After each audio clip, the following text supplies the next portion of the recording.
그럼 네 자식이 그런 피해를 당했다고 해도 똑같은 얘기를 할 거냐? 속상하겠죠.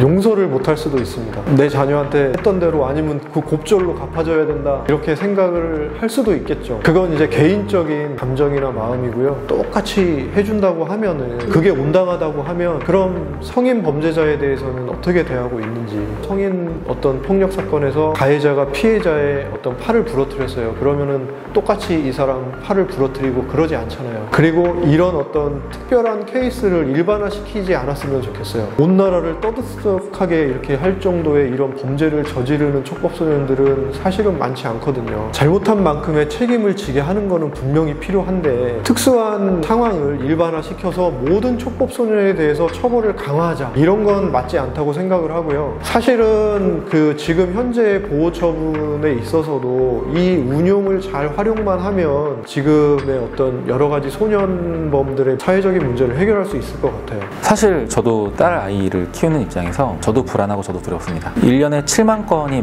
적은 숫자가 아닙니다. 당장 나에게 닥친 일이 아닐 뿐이지 주위에서 많이 발생합니다. 소년범죄는 우리 주변에 있습니다. 그러면 촉법소년들은 나이가 어리고 미숙하다고 해서 무조건 뭐 다 봐줘야 되냐, 다 용서를 해줘야 되냐, 그렇지 않죠. 자기가 잘못한 부분에 있어서는 온당하게 책임을 질 수 있도록 하는 것도 이 아이를 위해서도 좋은 일입니다. 내가 아무리 큰 잘못을 저질러도 내가 아무런 처벌을 받지 않는다고 하면 더 많은 잘못을 저지르게 될 가능성이 많죠. 이렇게 끔찍한 범죄를 저질렀는데 뭐 1년, 2년 소년원 갔다 와서 용서받는다는 게 말이 되냐. 어떤 특수한 범죄, 살인범죄라든지 강간범죄라든지 이렇게 피해자의 삶을 송두리째 망가뜨리거나 아니면 회복하지 못하는 이 생명권을 박탈한 범죄에 대해서는 촉법소년이라 하더라도 어떤 더 강력한 제재 조치가 필요하다, 형량을 좀 늘릴 필요가 있다 라는 거에 대해서는 어느 정도 동의를 합니다. 하지만 이런 것들을 일반화시켜서 전체적으로 저열영화를 한다거나 형량 전체를 높이자 하는 부분에서는 동의하기가 어려워요. 그 이유는요, 성인범으로 예를 들어볼게요. 절도범이 있습니다. 한 사람은 남의 집에 들어가서 금은 보화를 막 폐물을 훔쳤어요. 어떤 절도범은 이제 극단적인 얘기긴 하지만 3일 동안 굶었어요. 편의점에 들어가서 빵 하나를 훔쳤어요. 똑같은 남의 재물을 절취한 절도 행위를 했지만 요즘 절도 행위가 사회적으로 문제가 되니까 절도범 전체의 형량을 한 10년 이상으로 다 하자, 이런 절도범은 어느 정도 이해는 좀 되죠.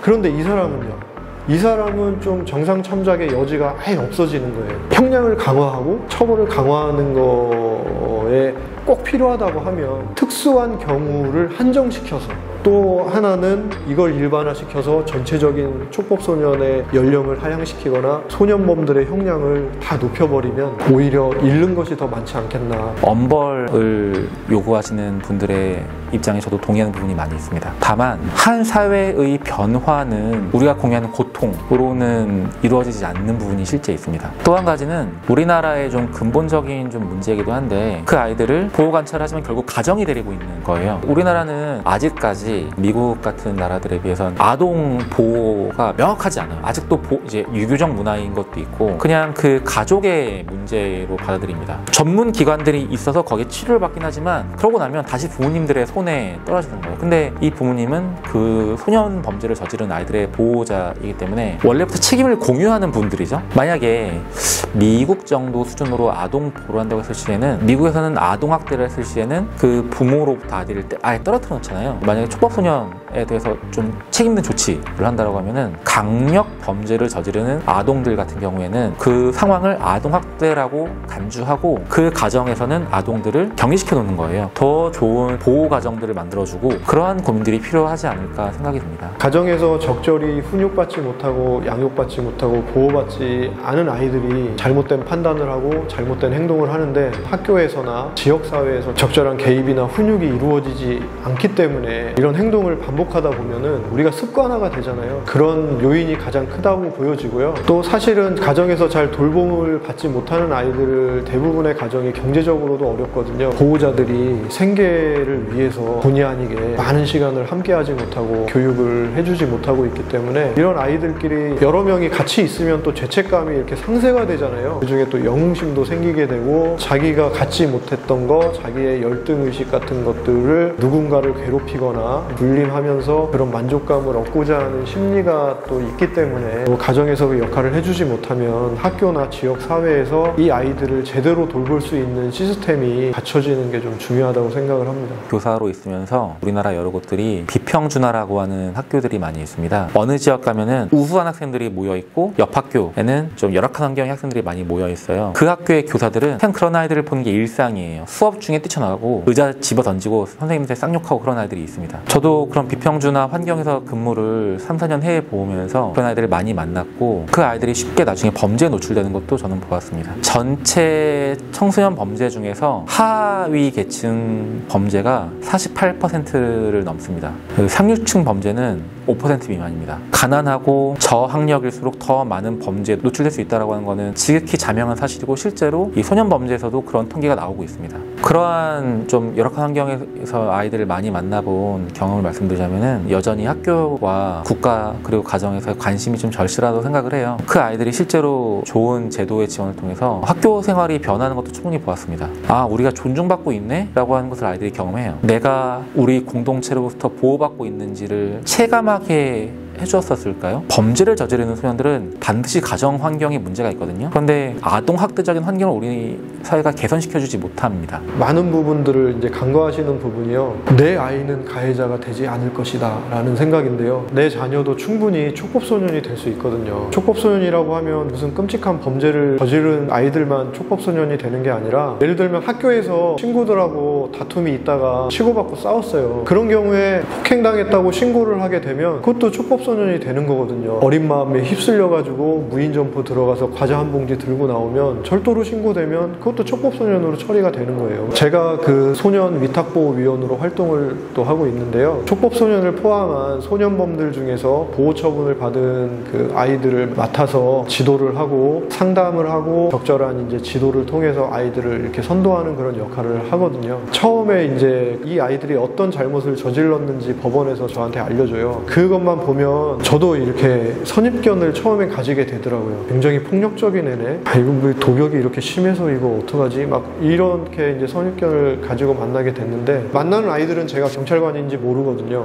제가 가지고 있던 선입견처럼 굉장히 폭력적이지도 않고 구제불능 정도의 도벽이 있는 것도 아니고 잘 이끌어주면 굉장히 잠재력이 많구나. 이렇게 만났던 아이들 중에는 상급 학교에도 우수한 성적으로 이제 들어가게 되고 미용기술이나 제빵기술을 배워서 하는 친구도 있고 취업 전선에 뛰어들어서 훌륭하게 이제 직장 생활을 하는 친구들도 있고 그래요.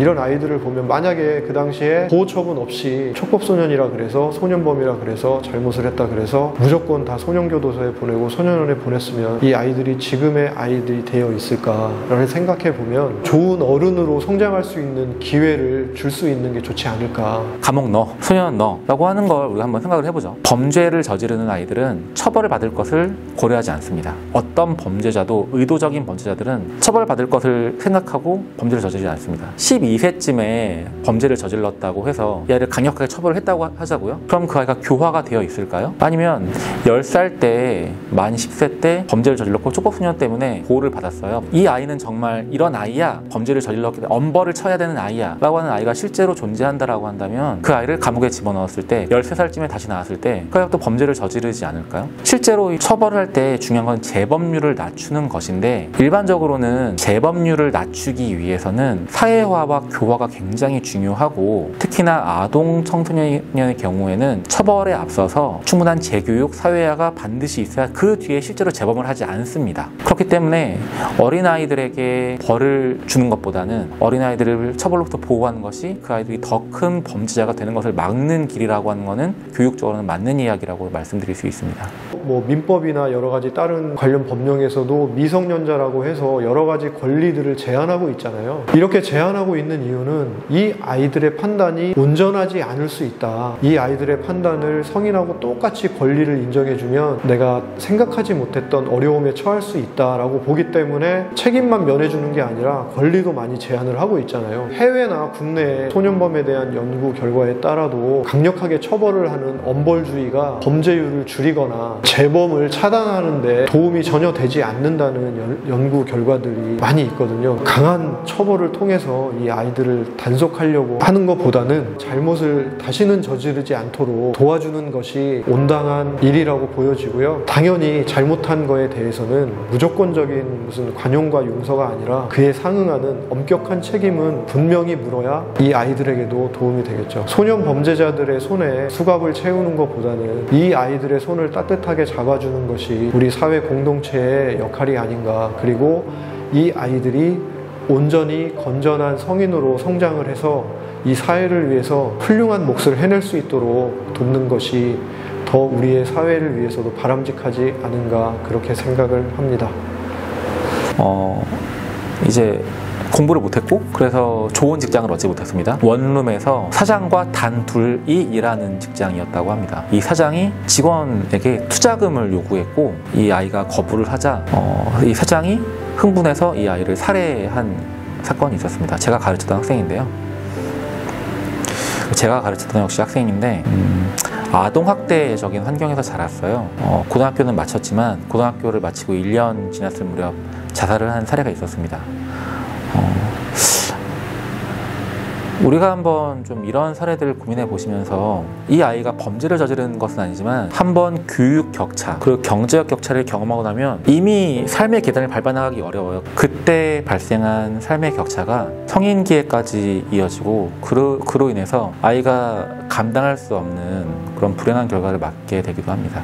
우리의 관심, 우리의 보호가 좀 더 일찍 작동했더라면 이런 아이들의 삶도 달라지지 않았을까? 우리가 지금 촉법소년들에 대해서 예방을 함으로써 이 아이에게 좀 더 나은 환경을 마련해 주었다면 이 아이들의 삶도 달라지지 않았을까? 그리고 그것이 전체적으로 우리 사회의, 우리 공동체의 모습을 더 낫게 할 수 있지 않을까? 한번 그런 고민들을 우리가 같이 해봤으면 좋겠습니다.